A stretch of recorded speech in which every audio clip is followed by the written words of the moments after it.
Plymouth, Massachusetts is in a festive mood as Thanksgiving is just around the corner. We see the local sheriff, Eric Newlin, visiting his friend Mitch Collins' house to celebrate the occasion. Inside, he meets with Mitch's wife, Amanda, and the two greet each other rather affectionately. The group then gathers for dinner, and everyone appears to be in a happy mood. But just before the feast can begin, Mitch reveals that his boss has summoned him to work right now. Turns out he is the manager at Riot, the largest and the most popular supermarket in town. Tonight, the Black Friday sale begins, and a huge number of people are expected to show up and probably trample and punch each other trying to get a Nintendo Switch. Following this, we are taken to the house of Thomas Wright, the owner of the Riot Mart stores. A massive feast is underway, and a lot of people are in attendance, but the environment doesn't seem joyous at all. This is because Thomas's teenage daughter Jessica doesn't like her stepmom Kathleen. Jessica's boyfriend and popular baseball player, Bobby, is also present in the room, but he doesn't have much of an opinion on the matter because he's a high school athlete and thus dumb as a brick. After the awkward dinner ends, the teenagers are picked up by their friends, Evan, Gabby, Scuba, and Yulia. They have planned to watch a horror movie, and they seem pretty excited about it. Along the way, they trash talk about their rival school, Hanover, and Evan is the one making the most insults. He is revealed to be in a relationship with Gabby, while Scuba and Yulia have just started dating. Scuba enjoys plugging his nose and going down. In the next scene, the group is stuck in traffic as the streets are filled with people lining up for the Black Friday sales. This tempts the driver Evan, and he too decides to make a quick stop at the store. He reasons that his phone has been damaged, so he wants to get a new one. The teenagers then get easy access through the back door.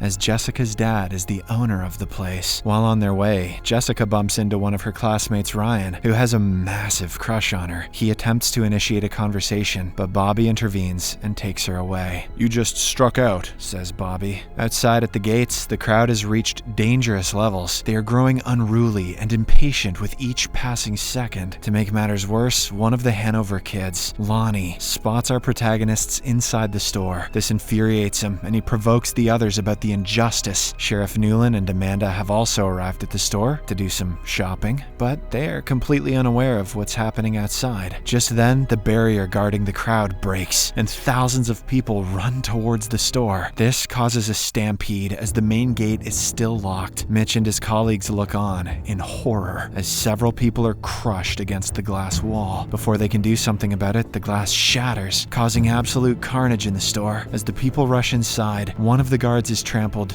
to death, while a customer has his neck slashed. The hell? What is this? People are now fighting against each other for the discounted goods, and many of them even resort to violence. Seeing this, the teenagers are terrified, and they quickly rush to a safe location. But Evan sees this as the perfect opportunity to be famous. So he climbs on a table and starts recording the whole thing on his phone. "World star, yeah!" As the carnage continues, Bobby attempts to help an injured man, but his hand is crushed in the process. We are then shown Amanda, who is crawling through the floors, desperately seeking an exit route. Unfortunately, before she can get to safety, her head is slammed by someone's shopping cart. This causes her to die instantly. The situation is finally brought under control when the sheriff fires a shot in the air. The scene then cuts to 1 year after the incident. It is Thanksgiving's Eve, and Riot Mart is once again gearing up for its Black Friday sales, despite what happened the last time. Don't these people know about Amazon? People are vehemently protesting this, and Mitch is the one leading them. A news report states that the court ruled the entire thing an accident so that the Wright family didn't have to face any trouble. Bobby suffered a career-ending injury, and he has distanced himself from everyone since then. He may only have 2 balls, but he feels like he's been walked. The only one who benefited from the incident is Evan, as his video has gained millions of views online. The next morning, Sheriff Newlin and his deputy are chatting at a local diner when the waitress Lizzie hands them a mask. It is of John Carver, the first mayor of New Plymouth Colony. The sheriff mentions that he is very popular in this town, so all the residents will be wearing his mask this Thanksgiving. As the festival nears, a local fair is organized in the nearby market. Evan, who is a bit competitive by nature, is participating in an axe-throwing competition. Meanwhile, the girls are talking about a mysterious Instagram user who uploads videos of the stampede and keeps tagging them. While everyone is engrossed in the activities, authorities. Someone enters the John Carver house and vandalizes it. Turns out Rightmart was supposed to film an ad campaign there, but now the place is completely messed up. After a while, Sheriff Newlin arrives at the scene and promises to find the culprit. In the next scene, we see the teenagers having lunch at a diner. While they chat, Jessica suddenly spots Bobby, which means that he has returned to the town.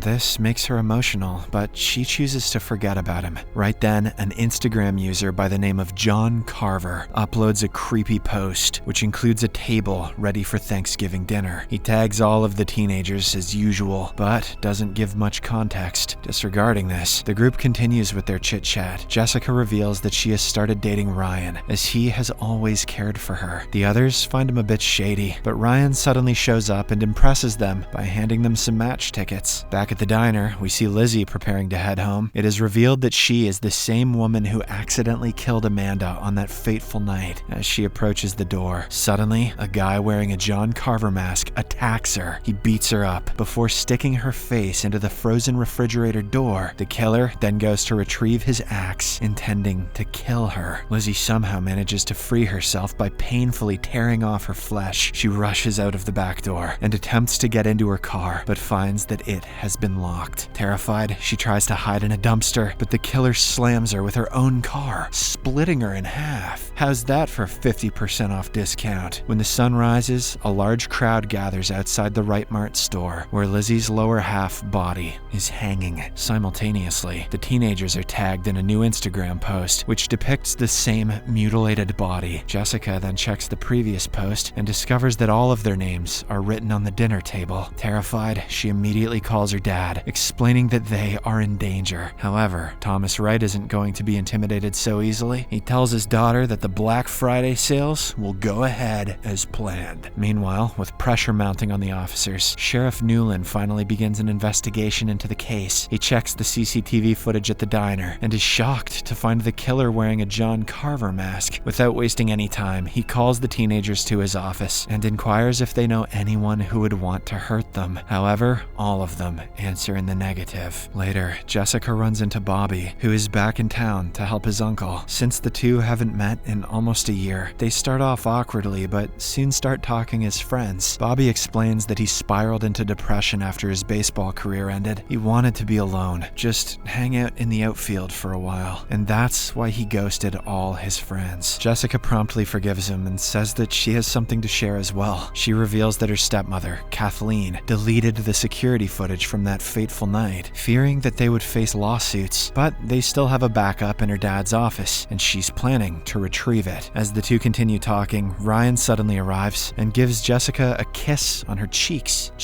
This obviously makes Bobby a bit jealous, and he wants to call foul, but he manages to control his emotions. The scene then cuts to Manny, one of the security guards from the Stampede night. It is revealed that he fled the scene instead of opening the gates. Even this time, he is planning to run away to another country, as he fears his life is in danger. Unfortunately, just when he is about to depart, the killer, donning the John Carver mask, shows up. Manny senses his presence and grabs a bat to defend himself, but it is useless. The killer impales him from behind and brutally decapitates him. At night, he places the head on the dinner table along with Lizzie's upper half body and posts it on his Instagram account. Why hasn't 4chan figured out where this guy lives yet? When Jessica finds herself tagged in the post the next morning, she is terrified. Realizing that the killer is closing in on her, she hastily gets the security footage from her dad's computer and hands it over to the sheriff. On the other hand, we see Lonnie, the same Hanover kid who instigated the stampede. He seems to have moved on from the incident and is currently working as a gym instructor. A while later, he and his girlfriend go to a secluded room to fool around. She gets on a trampoline and starts to strip, while Lonnie watches her intently. If she starts bouncing, I'm gonna explode. Just then, the killer approaches him from behind and snaps his neck. The girl is unaware of this, and she keeps on jumping, but the killer finishes her off as well by stabbing her multiple times from beneath the trampoline. In the next scene, we learn that the football game between the two rival schools has been cancelled due to the mysterious deaths. Sheriff Newlin tells the teenagers to go home as soon as possible. possible. Evan and Gabby then head to their classes to retrieve their stuff, while Jessica waits for them outside. This is when the killer shows up once again. He finds the two kids alone and knocks them out. He then uses Gabby's phone to lure Jessica inside, but before he can kill her, she manages to run away. Upon reaching outside, she pleads with Sheriff Newland to save her friends. However, even after an extensive search, neither the killer nor the teenagers are found. Realizing that the cops are useless, Scuba decides to get a gun for himself. He goes to a local drug dealer's house along with Jessica and rents a pistol. On the other hand, Yulia and her dad have decided to leave town as they fear the killer is coming for them. They are currently packing their stuff while a guard is stationed outside. As expected, the killer shows up and incapacitates the security guard. He then shoots Yulia's father dead before going after her. Unaware of what's happening downstairs, Yulia is on a video call with her boyfriend Scuba. The latter is currently on his way to drop Jessica off at home. Just then, the killer shows up and stabs Yulia's ears with sharp pins as she screams in agony. He grabs her phone and waves at Scuba. The boyfriend and Jessica quickly arrive to save her, but the killer has her at knife point. In front of their eyes, he throws Yulia on a buzzsaw, shredding her to pieces. He then manages to get away through the window. In the aftermath of these events, the cops decide to implement a daring strategy. They intend to draw out the perpetrator during the Thanksgiving parade by employing Jessica and her family as bait. Kathleen is hesitant about this, but Thomas and Jessica convince her to participate, saying this is the only way to catch the killer. Unfortunately, at the parade, the killer once again manages to outsmart them. Instead of wearing his classic John Carver mask, he shows up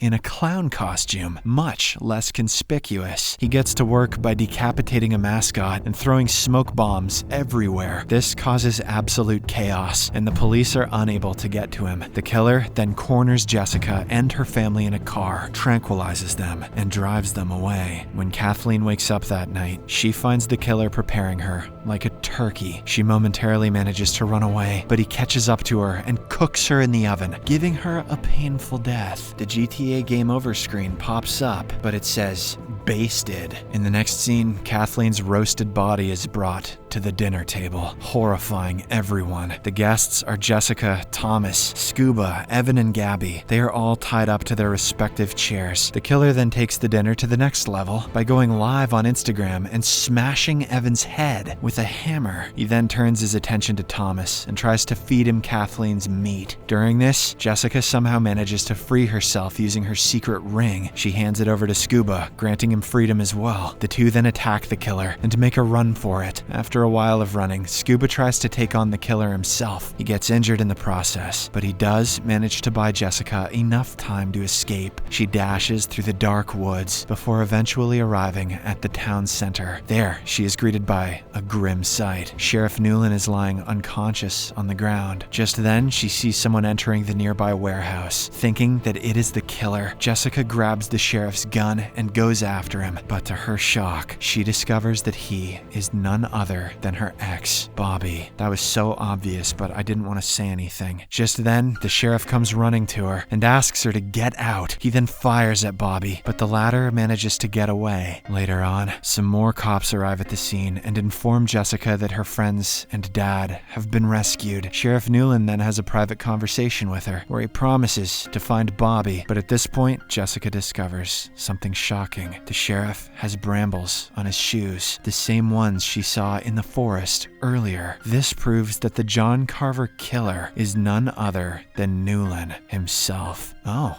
okay. When she confronts him about it, he finally decides to explain the entire truth. Years ago, when his wife passed away, he fell into depression and almost committed the unthinkable. But that was when he met Mitch's wife, Amanda, and they immediately hit it off. She brought happiness into his life and gradually helped him recover. She even got pregnant with his child and was planning to divorce Mitch. However, their romantic story came to an end when she was killed at Right Mart. Ever since that day, Newland villainous plan to take revenge against all those who were responsible for Amanda's demise. He was actually planning to frame Bobby for all the deaths, but the boy managed to knock him out before running away. As the sheriff continues with his confession, Jessica is live streaming everything from her phone. When he finds out about it, he tries to kill her with his classic axe, but Bobby arrives just in time and saves her. He would have gotten away with it too if it hadn't been for Scooby-Doo and all those meddling kids. The two then run inside the warehouse, where Jessica turns on a gas cylinder. It starts inflating a large balloon, which is combustible. When the killer approaches them, she uses a makeshift gun and shoots at the balloon. This causes an explosion so big that the sheriff is thrown away, seemingly killing him. In the aftermath of the incident, the cops search every nook and corner of the warehouse, but they aren't able to find the sheriff. Thus, they assume that he was totally reduced to ashes. However, when Jessica notices a masked firefighter coming out of the warehouse, she thinks it is him. That night, as she is sleeping with Ryan, she has a nightmare where the killer suddenly attacks her from behind. This brings the movie to an end, leaving us to ponder if the sheriff is still alive, and if we'll get a cheap sequel.